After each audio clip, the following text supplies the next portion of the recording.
as long as Hindus didn't step up and speak for themselves, I think it was all fine. But look, India is a rising power. India is majority Hindu, and India's diaspora is majority Hindu.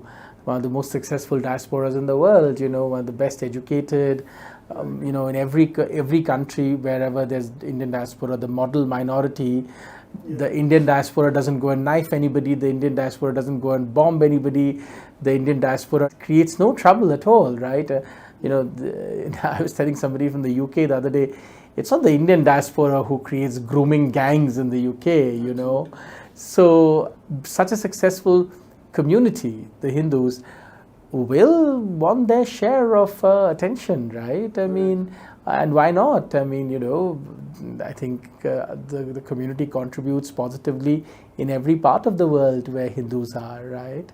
And finally, the Hindus are at a point where they're saying that, look, we contribute so much, education, money, talent, skills. Therefore, we deserve more attention, more protection, a better status, and I think that's absolutely fair. A very good evening.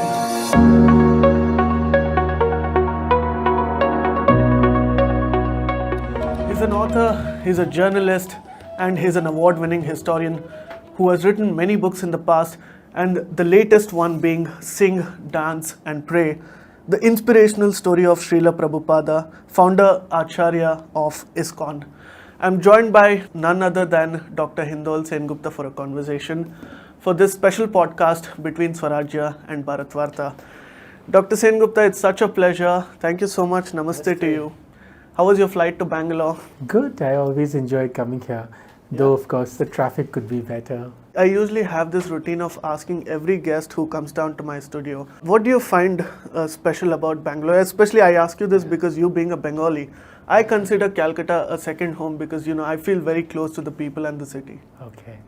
No, I actually always like Bangalore. I've been coming here for many, many years. It's probably 10 years, maybe more, that I've been coming to Bengaluru, for work and to meet friends and so on and so forth. Of course, coming from Delhi, we used to escape to your city during the harsh Delhi summer, which seems to go on and on. So that you can't escape the fact that once you land in Bangalore, you feel at peace primarily because of the weather. Right. But having said that, also I love Bangalore because it's a place which is full of wonderful bookshops. Yes. And I'm very fond of the bookshops of Bangalore. I've spent many happy hours at various bookshops of Bangalore, including Blossoms and so on and so forth, right? And there's something special about the bookshops of Bangalore. I remember when I used to first come here about 10-15 years ago, this idea of that you can buy second-hand books, which was there in my childhood in Calcutta, that has disappeared in most cities. Right. But I think it remains alive in Bangalore. And I think that's really wonderful. Of course, the traffic has become worse and worse over the years, but the food is great. The people are relaxed, and of course, Bangalore has beautiful temples. I of course knew the Iskcon temple in Bangalore for a long, long time, and now, of course, on the outskirts of Bangalore, there's a new Rajadhiraja Govinda temple, which is also really, really beautiful. So there's nothing not to like about Bangalore. I have spent many, many happy days in this beautiful city. Happy to have you here, and I hope you have a very pleasant stay. The idea of these bookshops were at a point very romantic to people who enjoy reading books and go out on dates and things like that. So this has been an experience for many of us in the recent past. But today, being an author and also as somebody who consumes a lot of books yourself, there's this technology boom which has enabled a lot of people to read a lot of literature without having to go somewhere else to purchase a book. Right. But how do you see that? Because personally, I enjoy the golden rusty pages of a book. I like to pick up a physical copy rather than read a Kindle. No, absolutely. Look, what has happened really is about 5 years ago, 6 years ago, I think there was this whole thing that everything will move to Kindle. Yes. That clearly hasn't happened. Okay. Actually, more people are buying physical books than ever before. What is happening though is something very interesting, which I don't think one thought of or assumed 5-6 years ago when people began talking about Kindle and how everything will move to the mobile phone, is the audio revolution has really taken over. Right. Many more people listen to books, than ever before. Right. And it's interesting, right? We all thought, or many people told us, that radio as a medium was dying. Yes. But I think audio as a medium really sort of, took off again. Yeah. I think one of the things that why this is true, and I spent many years as a television journalist. I used to be a radio jockey back in the day, Right. when I was in college with All India Radio. So I've always been very fond of radio and audio as a medium. Right. The reason I think people didn't assume that this would happen, but then podcasting took off, and then it sort of has become really huge. I think one of the things that people didn't realize is that there would be a lot of fatigue with the screen. About 5-6 years ago, everybody thought everything was going to move to the screen. Everybody would read books on the screen and blah, blah. While that has happened to a degree, it hasn't happened to the extent that people thought would happen. Right. That people thought everything would shift to, handheld devices. But what we didn't account for is that there is a fatigue with the screen. Right? You don't want to constantly hold something, Yeah. You get tired, and, it sort of fatigues your mind. What happens with audio is very beautiful, because it's the one medium that doesn't intrude into whatever you're doing, right? It's not like watching something or reading something. 10% of your space. It's just something that you can listen while, whatever else you're doing, right? Right. You could be working, you could be whatever else you're doing, Yeah.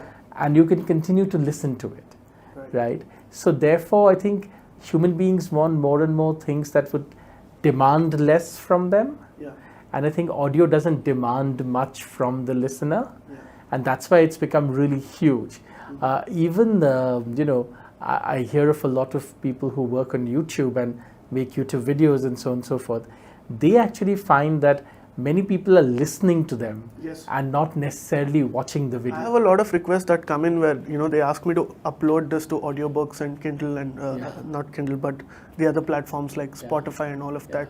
So I was actually quite surprised that they would want to listen to the same conversation but just on audio, and they don't want to see our faces. Yeah, and and that also means that the old problems of having to have a good location. When we were in TV, we were always bothered that the location has to be right and the lighting has to be right, and then because if it doesn't look nice, then there's no magic in TV, right? And then you had to get all these elements right and so on and so forth. But now it's easier, right? Your production can be sort of less elaborate, because finally people will listen to it. So as long as the audio is clear and distinct, people are accessing it. No, it's a very positive thing that people are starting to listen, because I think that had become a problem with many in the country. So it's definitely a positive sign. And speaking of listening, while I was driving on my way to the studio, I was listening to George Harrison. And we will delve into that a little bit, because we, I think, as a people, as a community, are somebody who's rooted and who's Indic, but is still, westernized in a certain sense of speaking, in terms of consuming a lot of pop culture, literature, books, and those sort of things. But I read your I don't know if it was your last book, but I read your biography on Sardar Patel, the man who saved India. It was a fantastic book, and it's one of the best books that I've read in the recent past. Thank you. It's very kind. So as soon as Kritika got in touch with me, I was really happy to do this, and in fact I wanted to do this in person so that I could ask you a lot of questions. COVID is now finally seems to be leaving us. Yes. So it's great to meet people face to face. So let's discuss the book a little bit. What made you take this up? Was it a request, or you wanted to write? Because I also heard that you were closely connected to Iskon since a very long time. Yeah, so as you know, I'm also the biographer of Swami Vivekananda. Yes.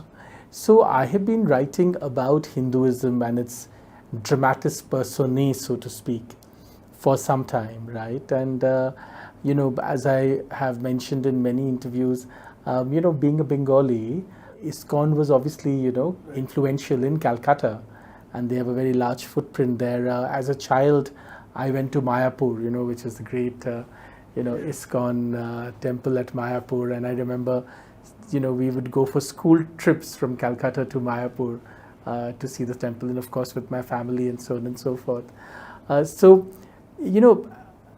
And my mother has always been very, very close to Krishna consciousness, so to speak. Our family deity, if there is one, is Shri Krishna. So, we've had this in our family and in our culture for a long time. When we lived in Calcutta, the big festival or the big function that we would organize in our family, like literally my parents, would be Janmashtami every year, because it was so close to my mother. So I grew up with seeing all of that, right? And therefore, after I wrote Patel, I was very busy with a lot of other work, and I was thinking, what should I do next? And Srila Prabhupada seemed particularly interesting because so little is known about him. Yes. We know a lot about Iskon, Yes. but less about Prabhupada. Even though Prabhupada's life is quite incredible, he really, in a sense, he really began his work at the age of 70. He, of course, had become a monk by then, but it's not widely understood that he really lived her entire sort of what in the Hindu sort of framework would be considered a grihastha life, He had a wife and he had children and so on and so forth.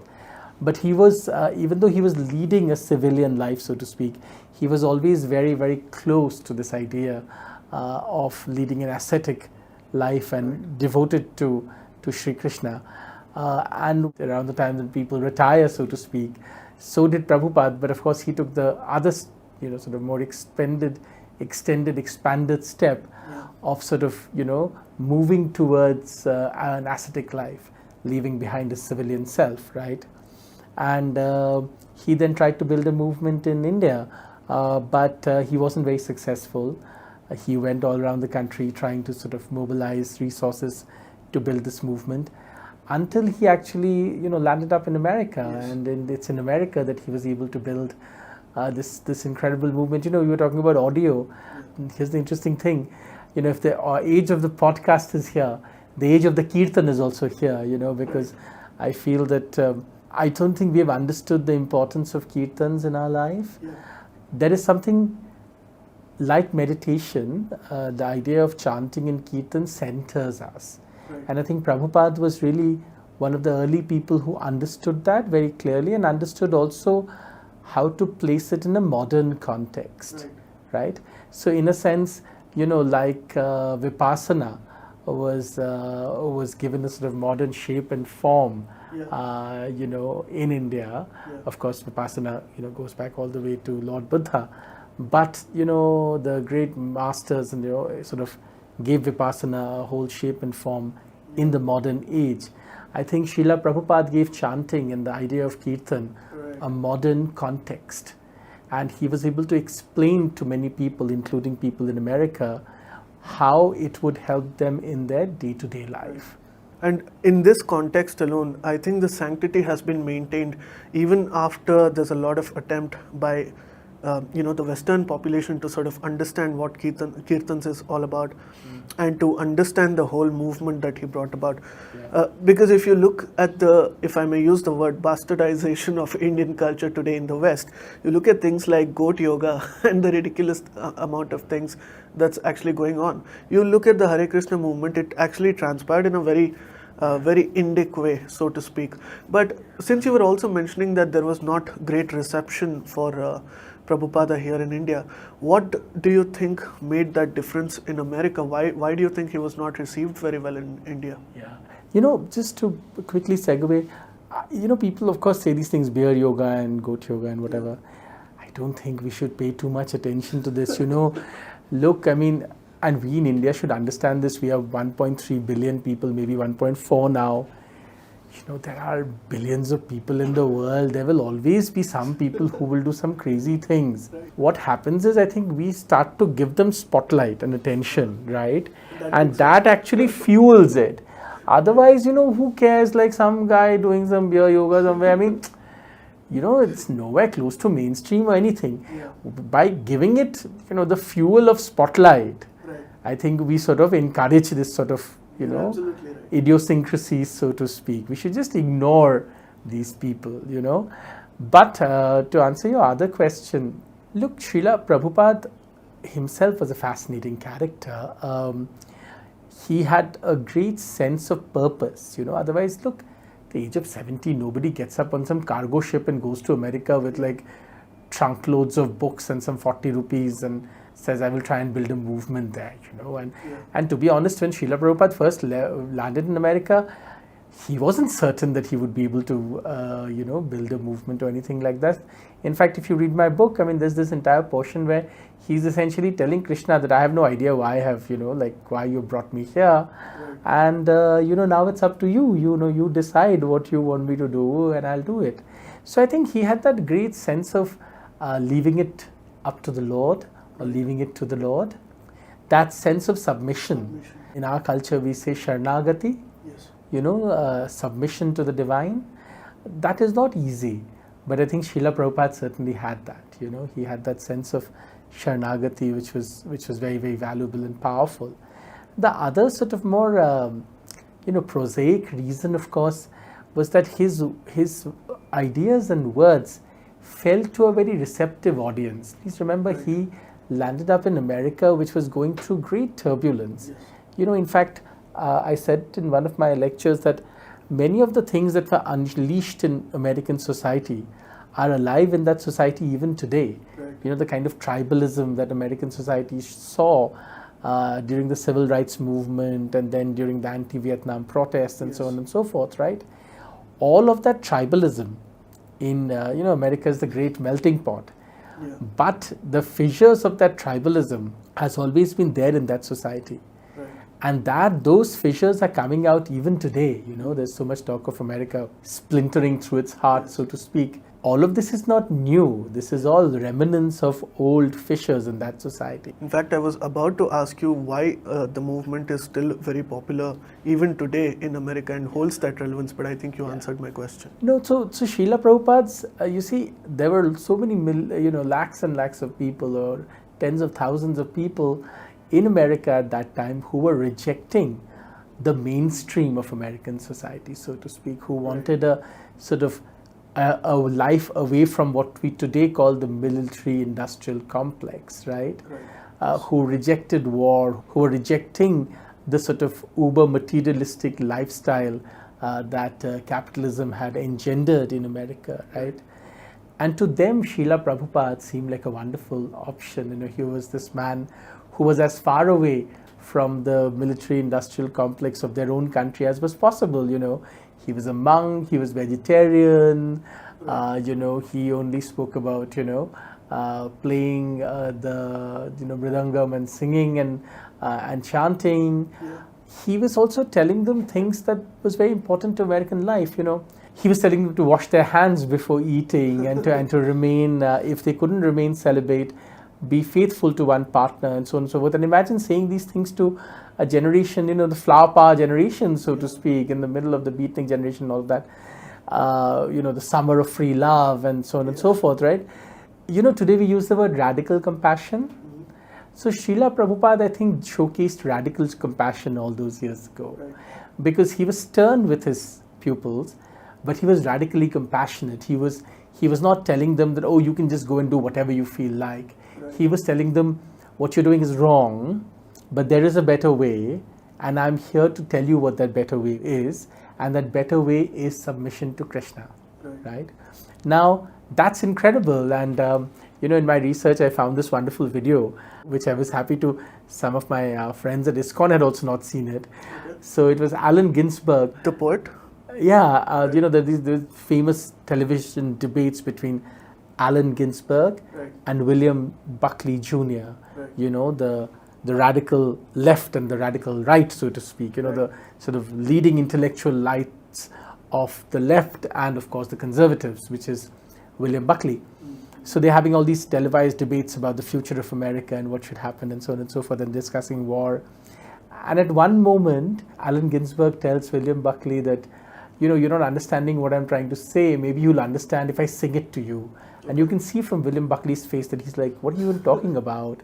And he pulls out this little harmonium, like, I kid you not, like this from under the chair. I don't know where he had it, but he pulls it out and he begins to play the harmonium on that TV set and starts to sing Hare Krishna, Krishna Krishna, Hare Hare, Hare Ram, Ram Ram, Hare Hare. Returns in the Bhagavad Gita every time there's a flood, fire, original sin leading to atom bombs. Hare Krishna, Hare Krishna, Krishna Krishna, Hare Hare, Hare Rama, Hare Rama, Rama Rama, Hare Hare. And you can see that William Buckley Jr., who has no context of this at all and he has no idea what's going on, he's like, what is this? Right. And he's like, oh, if you listen carefully, this is the path to peace. As opposed to, of course, the Vietnam War and so on and so forth. So, it's an incredible moment, right? I think of that moment compared to the moment when Swami Vivekananda told all those people in the Chicago Parliament of Religions that, the truth was there in the Vedanta and everybody was free to access it, right? So, we have not held up these moments as moments of the East teaching us something to the West. We talk about Vishwaguru and so on and so forth. But what does that really mean? And I think it means things like this. It means moments like this when the East was able to drive a sort of flag of understanding and comprehension and compassion at the very heart of the West. Right. So Vivekananda is, of course, one great figure. Srila Prabhupada is the other. Because remember, in the 10 years, 11 years that Srila Prabhupada lived after he landed in America, he built temples he built 100 temples. Right? In every conceivable part of the world, Yes. From Austria to Australia, so to speak. So it was an incredible journey, right? For a 70-year-old man who really lived only till about 80. But I don't think his story has been well understood and really held up as somebody who did something really breakthrough. Right. And I hope this book will help many, many more people understand why this man was important. I'm really confident that it will. Let's talk a little bit about how exactly it impacted the pop culture of that time, which is the most exciting part of the interview for me. The Beatles were about to break up. I think this was prior to meeting Sri Prabhupada, and he influenced George Harrison, who wrote songs, which had, Krishna consciousness. Yeah. And remember, Prabhupada himself created a record which became very, very popular with the Hare Krishna mantra, right? I mean, it was incredible. Does it have to do with the Western philosophy perhaps not having that kind of depth that the Eastern philosophy offers? Perhaps because if we look at the entire hippie movement, it was some sort of a look east, sort of an attitude for the people who were tired of the Cambodia War, Vietnam War, and the continuous loss of lives that were happening there. So maybe it was very timely that Prabhupada offered such depth and such philosophy that the American people perhaps... No, look, I mean, there's certainly something to the fact that the West has always looked to the East for certain kinds of... and some of it is a bit of a cliche also, but there is that thing, right? But as I've written in my book, even before George Harrison, met Srila Prabhupada, he was already talking about the fact that, they had basically got everything, because these were these boys from England who basically had become the world's greatest music band ever. So they had everything, fame, adulation, almost unlimited amounts of money, crazy fans chasing them everywhere.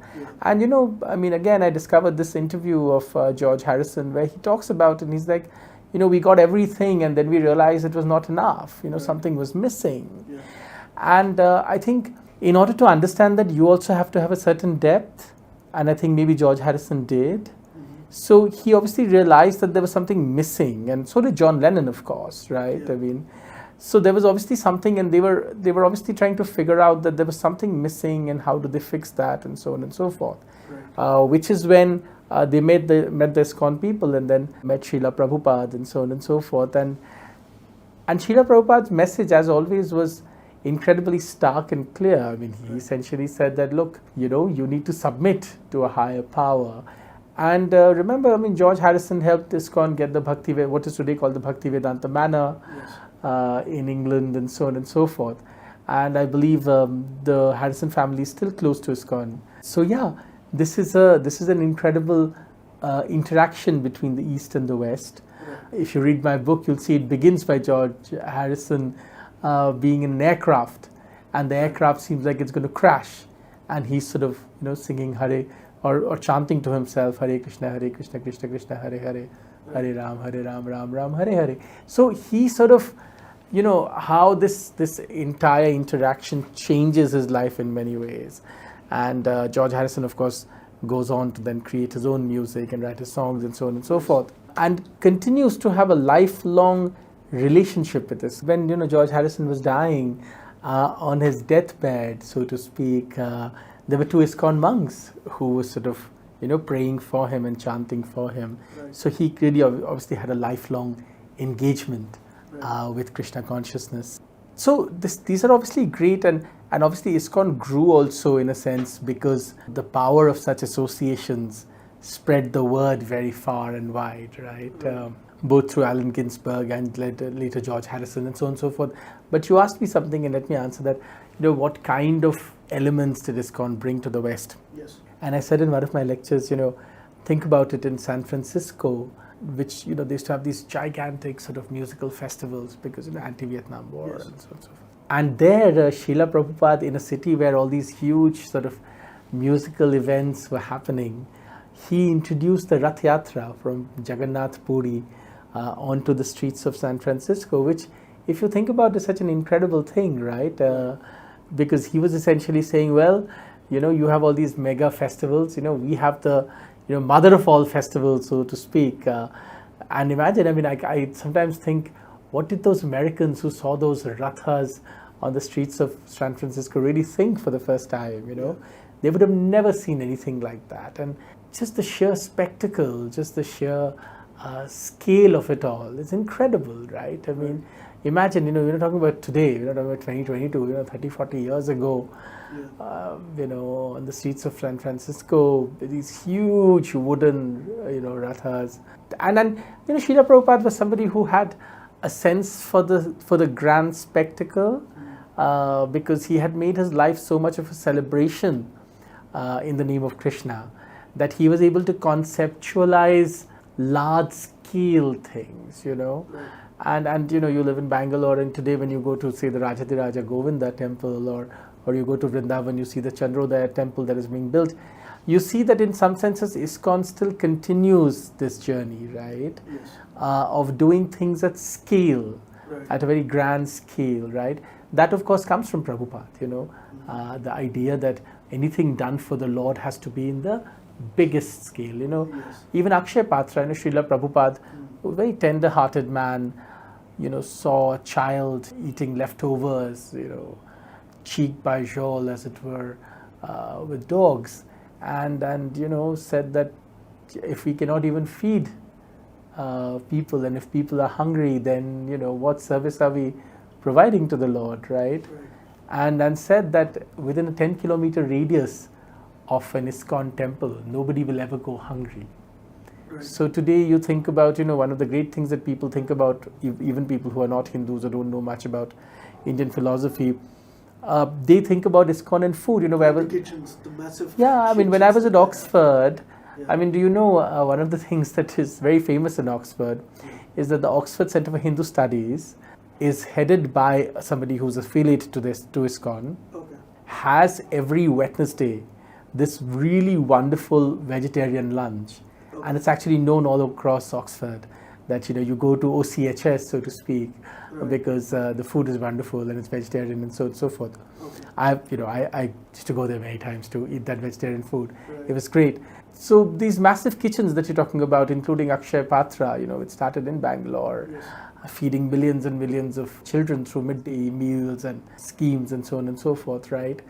So this idea that people shouldn't go hungry, that food should be given to everybody, these are all Srila Prabhupada's ideas, right? And millions of people are fed today because of that. And through the pandemic, millions of people fed through the pandemic, all because of the vision of Srila Prabhupada. So because this comes especially at a time when there is some sort of a united defamation against Hindu temples, if you look at popular culture, you say that you see the images where food is being wasted, it's being thrown away, but it's exactly the opposite.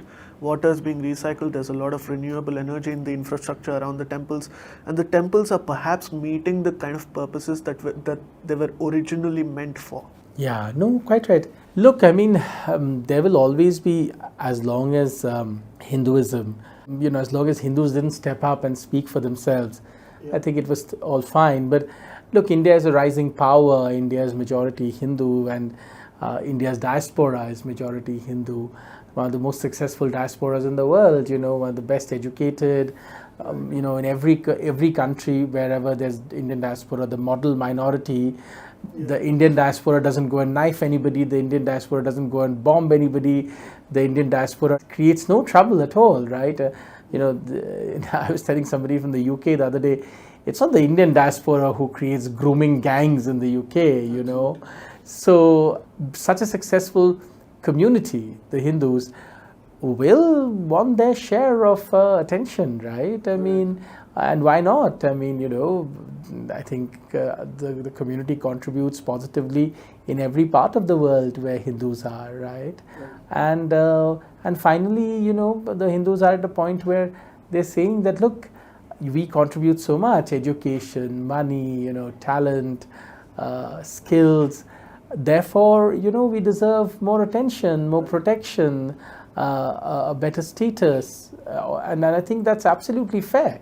And you'll see that this happen more and more, because as India rises, we are the 5th largest economy now. We'll probably be the 3rd largest economy. Perhaps on the lines of how anti-Semitism grew after Jews. Yeah, but the Jews were always a very small community. I'm saying the Hindus are much larger, right? I mean, we are 1.4 billion people now. Maybe at one day we will be 1.5 billion people. So we are really talking about upwards of 1 billion people, around the world. And that's no small number. That's a huge part of the world's population. So it's just that till now, Hindus were not, in a sense, cohesed together as a voice.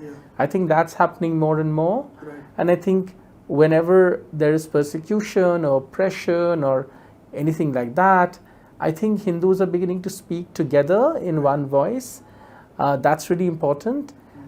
And that, of course, the detractors won't like, and so on and so forth. Right. And of course, fundamentally, nobody wants another rising power in the world, right? I mean, that's not hard to see. So these things will happen. I, for one, don't pay too much attention to the negative. I really feel there's so much positive work to be done, and so much positive conversations to be had, that wasting time in the negative is not very helpful. However, we should, as you correctly point out, we should highlight what's really happening, what's going on. I mean, even the UK, you alluded to tax and so on and so forth, including on the temple in the UK. I mean, only a couple of years ago, the Indian embassy in the UK was attacked a couple of times, right? I mean, in Canada, that, banned militant group is organizing all kinds of nefarious activities and so on and so forth. All of this has gone on for a long time. It's just that I think we as a country and as a community did not push back enough. Right. And I think we are now beginning to really push back. And I'm really glad that you said that, because I was having a conversation with people from Iskon, and I think this was during when the Bangladesh attacks took place in Dhaka. So I was speaking to Radha Ramandas ji Prabhu, and he was quite emotional then, and then he did not want to address the media, but since he had a little bit of respect and he knew that I would not sensationalize things, he agreed to speak to me. And then when I heard the cries of the victims and how it was actually reflected by a certain representative of Iskon, one thing that I heard, and it's a very rare, I would say, acceptance of the fact that yes, we have become somewhat submissive because we have been a largely peaceful community, so we don't resort to violence, obviously, but it's time that we at least defend ourselves is the call that I heard from a few people in Iskon. Yeah, that's certainly true, and in Bangladesh, for instance, it's been happening for a long time, This is not new in Bangladesh, and this is not to say that, certain Bangladeshi governments, especially Sheikh Hasina's government, hasn't tried to help Hindu communities, Durga Pujas and so on and so forth. And the number of Durga Pujas, from what I understand, is also increasing and so on and so forth. However, attacks on Hindu centers and on Hindus have happened in Bangladesh for a long time. A few years ago, there were threatening messages being sent to the elderly monk who was head of Ramakrishna Mission in Dhaka, and then the government had to give him protection and so on and so forth. So, I mean, at the end of the day, how did the Hindu populations of many of these countries neighboring ours disappear? Where did these people go, right? So at least today there's the media which can amplify that and sort of bring it to the limelight. It's constantly minorities, essentially Hindus are being wiped out, There's so much talk about minority rights in different parts of the world.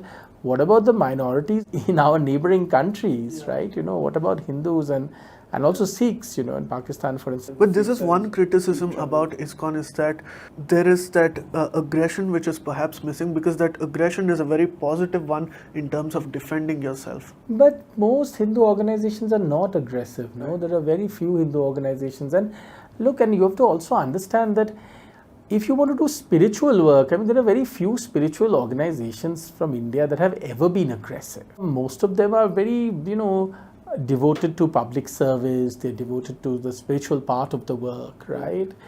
It is upon the larger community to defend these organizations. Right. It's a bit unfair to expect these organizations to defend themselves. That's not their job. And there's no point comparing with somebody else and say, but they are doing, but that's not the right comparison. So there are very few Hindu organizations who have the capability of defending themselves. It is upon the larger Hindu community, to come together and defend these organizations because of the valuable role that they play in each of our spiritual lives, right? I think that's important to underline. And, we shouldn't leave it to the organizations to defend themselves. To imagine, it's a bit like, your spiritual community is like your family, right? Yeah.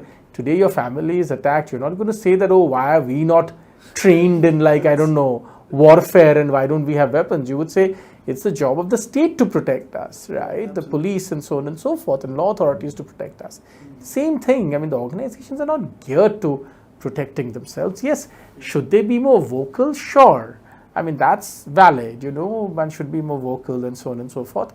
Yeah. But as far as real protection is concerned, it's up to the society, to be honest. And what do you think made the Iskcon movement, the Krishna movement in India popular? Because obviously it started off in a very big way in the West, but then today it's everywhere in India. Yeah. See, Krishna consciousness is embedded in Indian life, right? Please remember, Gandhi carried the Bhagavad Gita constantly with him, right? Swami Vivekananda spoke about the Bhagavad Gita. And, the Bhagavad Gita is really one of those epochal books of our civilization, right? Therefore, the idea of Krishna consciousness has been there with us long before Iskcon came into being. This is a old Gaudiya Vaishnav tradition, and it's in every part of India, right? Some people worship Krishna as Srinathji, some people worship Krishna as Gopala, right. Some people worship Krishna as Krishna, and so on and so forth, right? So it's everywhere. I recently was in Kerala, in Thiruvananthapuram, and I went to see the great reclining Vishnu, Ananta Padmanabha Swami, right. Incredible. You think of thousands of years ago, in the middle of a forest, there's this cave essentially, and this temple, and there you have, the carved Vishnu. Still so much mystery around that place. Yeah. There's still so much that we don't know. We really don't. And, and I met Her Highness the Princess, right. from the Royal House of Thiruvananthapuram, Travancore, and we had a lovely conversation.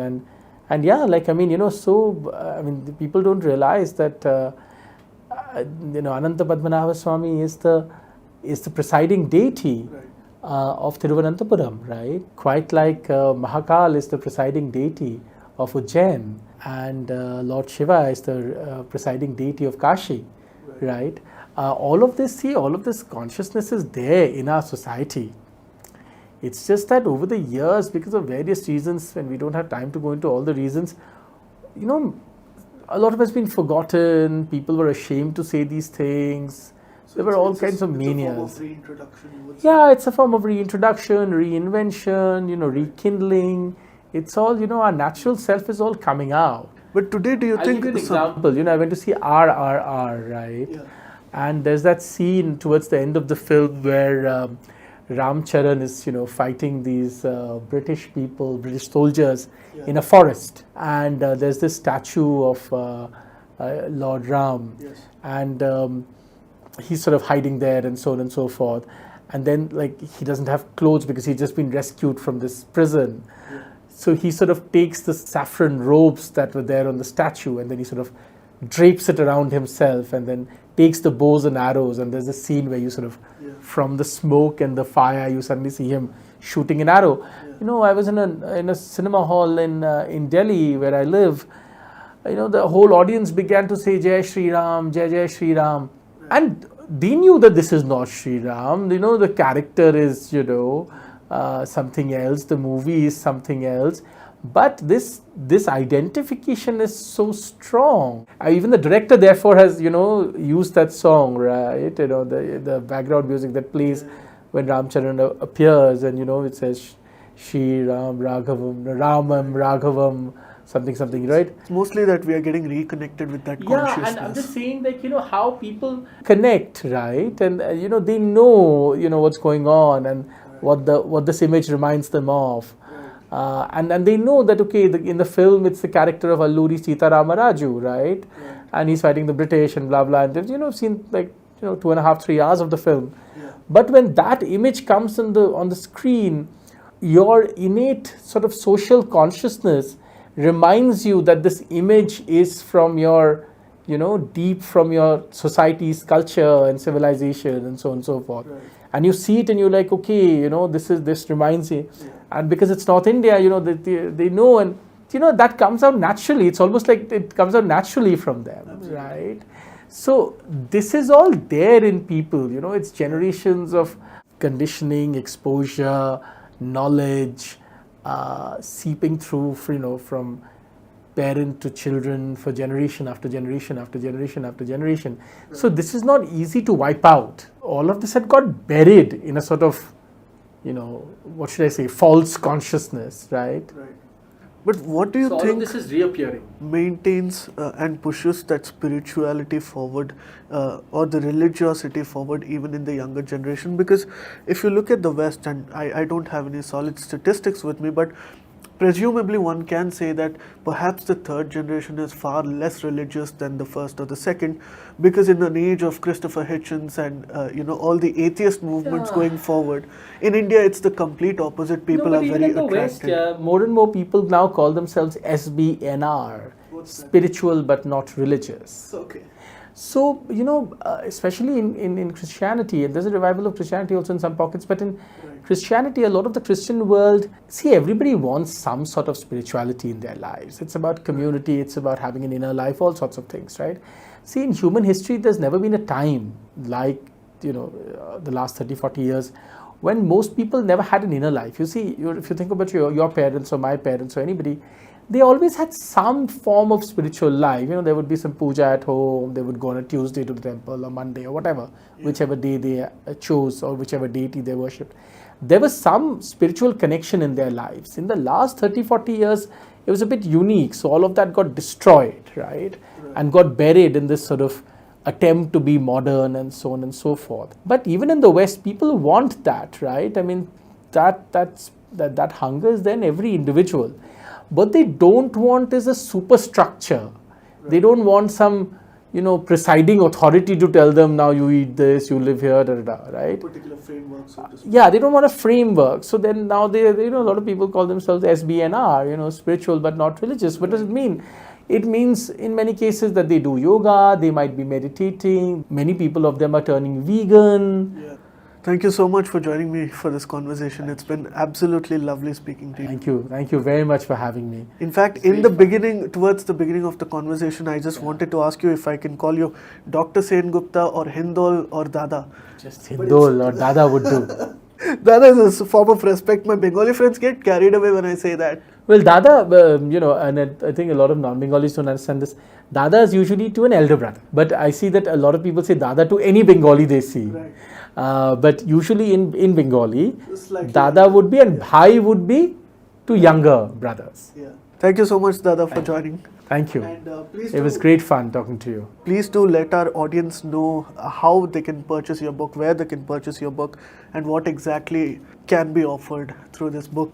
Well, Sing, Dance and Pray is this wonderful, wonderful story of Srila Prabhupada. Srila Prabhupada, of course, the man, the founding Acharya of Iskcon, taught Krishna consciousness around the world. I said in one of my lectures that even if nothing changes through a book, the author changes.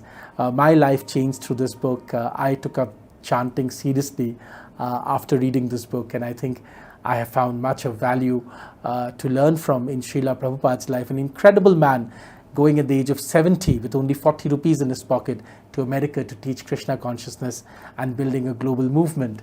I hope you will read Sing, Dance and Pray because that really was Srila Prabhupada's message, to find Krishna, to find the love of Krishna, to submit to the divine will of Krishna through singing, dancing and praying.